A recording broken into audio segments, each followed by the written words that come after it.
He's happy.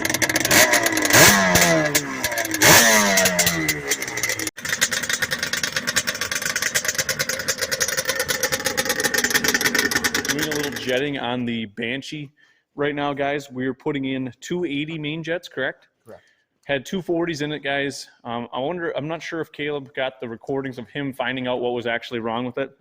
But anyways, guys, it's much more responsive and running correctly now. So we're doing some research online, and with our setup and the modifications we have, we should probably be at a 280-ish. At least 270, between 270 and 300 is what I read. Right. Depending on elevation, obviously, I think we're about 800 above, right about in our area, 800. So like I said, we're putting 280s in. We went up at least, from 240 to 280. Plenty safe, to rip it and just do a plug chop and see if we're lean.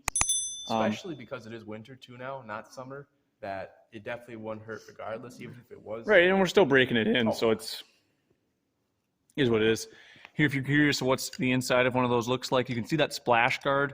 That's what I call them around the main jet. It just keeps the fuel puddled around the main jet when you're in some really rough spots, and it won't starve out the main circuit. So that's why you have that little plastic shield.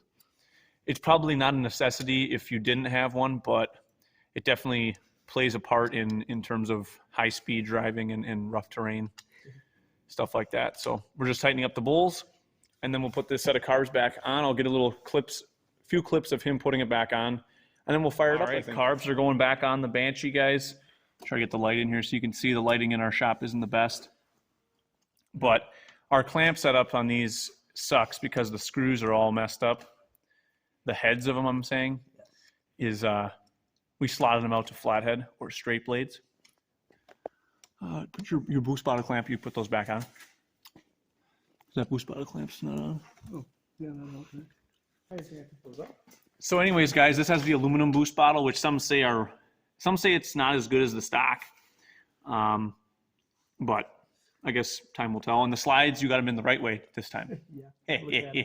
The notch on this one, a little ding. I see.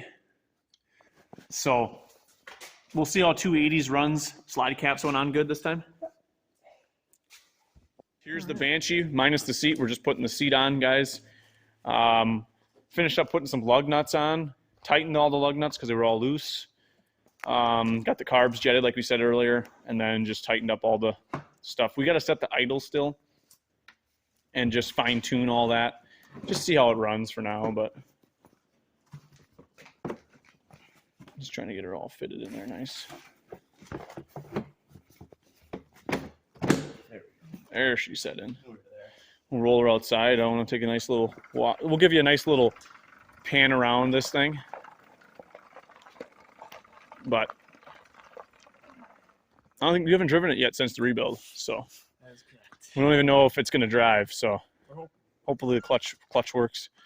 Got to break in the new clutch, but see if you can get there for a nice little thumbnail picture.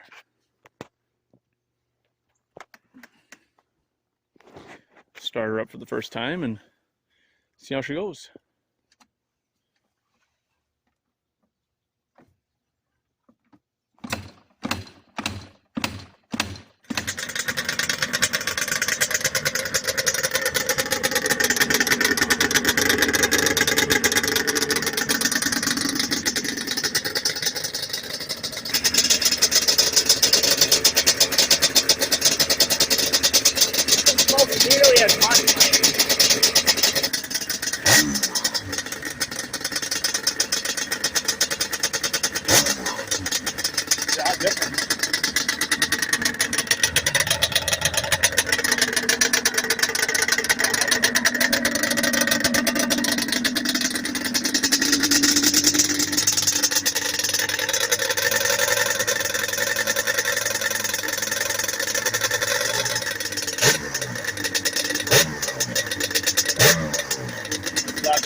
Should I turn tighten idle screws, or you think?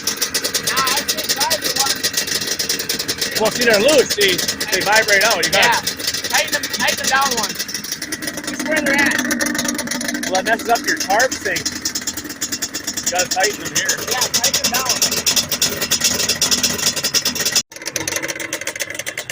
Well, boys, we got her going.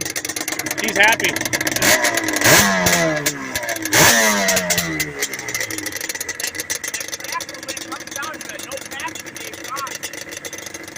I think she's pretty healthy. We should do a nice wide open run and plug chop it.